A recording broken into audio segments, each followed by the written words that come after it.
Ireland is one of the only countries in the world where babies with Down syndrome are safe inside in their mother's womb.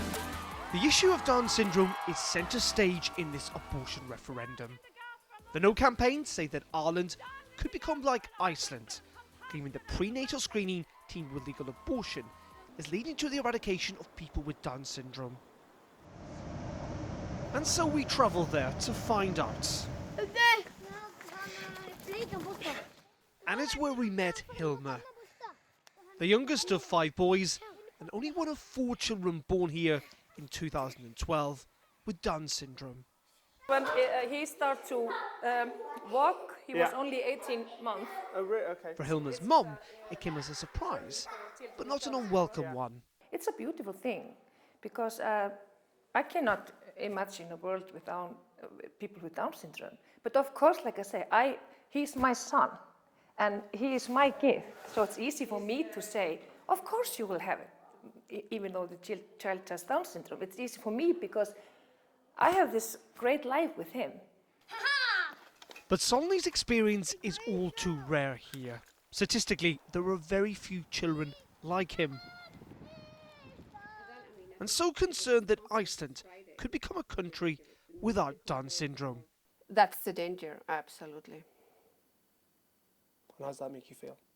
It makes me really sad as a parent of a girl with a Down syndrome. But you're also someone who's pro-choice, who do... Absolutely. I mean, I'm talking for myself, not my association. I mean, you are here located in Iceland. I mean, we are the cradle of equality and women's rights and feminism. We're born feminists. I'm pro-choice, absolutely. But what I'm really against is discrimination. Others are also uncomfortable with the current laws. Gunhilda, the only mother in Iceland who has 2 children with Down syndrome, thinks that the screening programme goes too far. I'm so glad that I didn't have this choice. I didn't have to make any choice either way. Because when we decided not to go to screening with her, I didn't want to.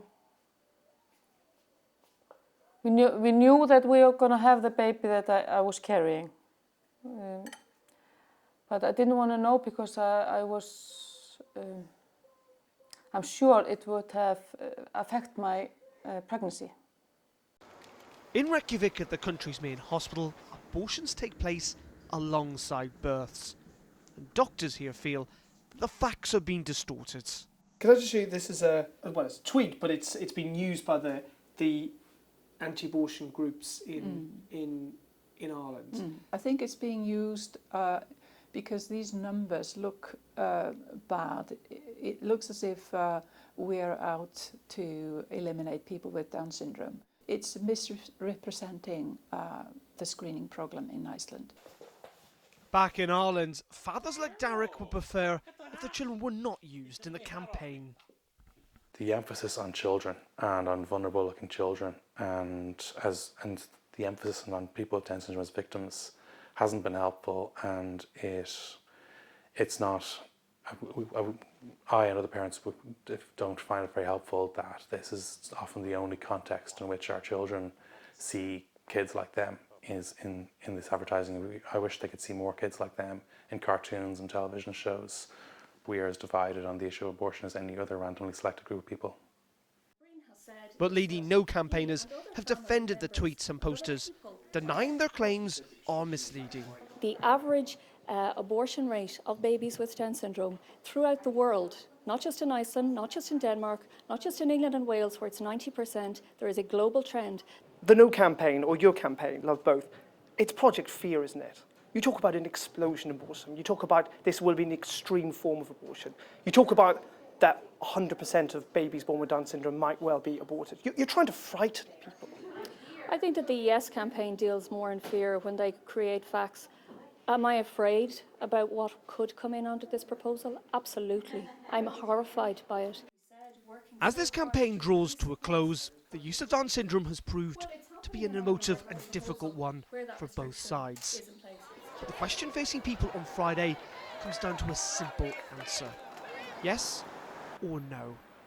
And what's clear is that the issues surrounding this vote have proven to be anything but simple. Darren McCaffrey, Sky News.